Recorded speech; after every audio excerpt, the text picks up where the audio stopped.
नमस्कार, आप देख रहे हैं नवभारत टाइम्स ऑनलाइन। मैं हूं विश्व गौरव। इस वक्त हम हैं हावड़ा में। 6 अप्रैल को पीएम मोदी हावड़ा में रैली करने वाले हैं। उससे पहले बीजेपी ने क्या खास तैयारियां की हैं, किस तरीके का अभी हावड़ा में माहौल है, ये सब हम जानने की कोशिश करेंगे बीजेपी हावड़ा सदर के जिलाध्यक्ष सुरदीप साहा जी से।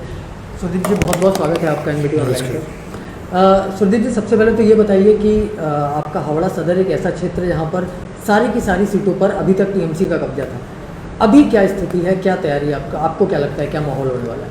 देखिए, 2019 के बाद यहाँ पर के जो चित्र है वो चित्र पूरा बदल चुका है।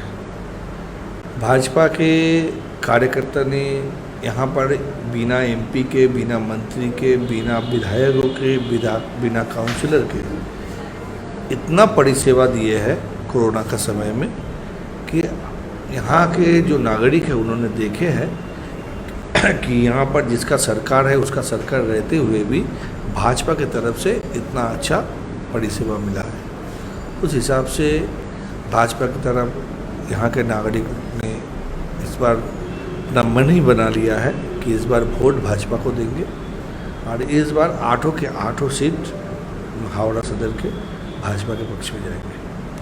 हावड़ा की 8 सीटों में अभी बीजेपी के जिलाध्यक्ष दावा कर रहे हैं कि सारी की सारी सीटें बीजेपी के पास जाने वाली हैं, लेकिन इन सबके साथ एक बड़ी अहम चीज़ ये है कि बिना सरकार में रहे बीजेपी ने कोरोना के समय में जो काम किया है उसको लेकर बीजेपी का दावा है कि बहुत ही पॉजिटिव इफेक्ट पड़ने वाला है वोटिंग में। तो सुरजीत जी, क्या किस तरीके के काम जब कोरोना वायरस चल रहा था उस समय लॉकडाउन के दौरान बीजेपी ने किए यहाँ पर?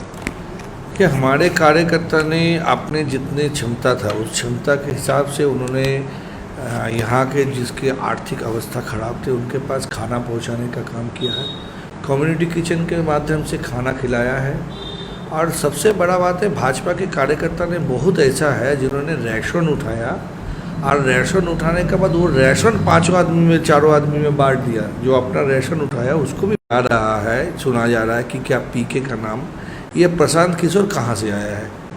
आज बंगाल का इतना अवस्था ख़राब नहीं है कि बंगाल में जो बंगाल एक समय में पूरा भारतवर्ष को दिशा दिखाता था, उस बंगाल को आज दूसरे का बुद्धि लेना पड़ रहा है। ये बंगाल के लिए बहुत दुखदायक है और बाहरी करके कोई फ़ायदा नहीं है। ममता बनर्जी जहाँ खड़ा हुआ है, अगर उस हिसाब से देखा जाएगा तो अपना विधान। तो आपको क्या लगता है वो ऐसा क्यों कर रहे हैं? क्या हिंदू वोट के पोलराइजेशन के लिए ऐसा कर रहे हैं? देखिए, मैंने आरोप नहीं लगा रहा हूँ, हम लोग आरोप नहीं लगा रहा है। जो दिखाई दे रहा है उसी का बातचीत हो रहा है। हमने देखा है कि उनको हिजाब पढ़ के नमाज पढ़ते हुए। एक चीज़ आप जान लीजिए, हम लोग जितना जानते हैं कि कोई भी महिला जनसमूह में सामने में आके नमाज नहीं पढ़ सकता है। ऐसे उन्होंने जनसमूह के सामने में आके हिजाब पहन के नमाज पढ़ रहा है, ये मुस्लिम धर्म को भी संग में उन्हें विरोध कर रहा है। और सबसे बड़ा बात है, जब उनका सब कुछ टूट गया है, जब तक सब जितना रास्ता था सब रास्ता बंद हो चुका है, तो उन्होंने एक समय एक किस्म का प्लानिंग लेता है। कभी धर्म का लेता है, कभी पैर टूटने का लेता है। ये बहुत किस्म का प्लानिंग करता है।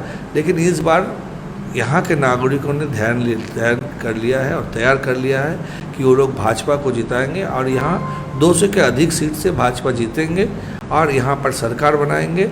जितना भी झूठे बात है, जितना भी कुछ करना है, ममता बनर्जी कर लिया है, लेकिन कोई फ़ायदा होने वाला नहीं है। सब अपना अपना वोटर ध्यान लिया है कि किसको वोट देंगे। बहुत बहुत शुक्रिया सुरजीत जी। तो हमारे साथ थे सुरजीत साहा, जिन्होंने कई बड़े आरोप लगाए। उनका आरोप था कि अम्फान के समय जो पैसा केंद्र सरकार से भेजा गया बंगाल के लोगों के लिए, उसमें भी भ्रष्टाचार किया, टीएमसी के नेताओं ने भ्रष्टाचार किया। इसके अलावा उन्होंने दावा किया कि 200 से ज़्यादा सीटें बीजेपी जीतने वाली है बंगाल में।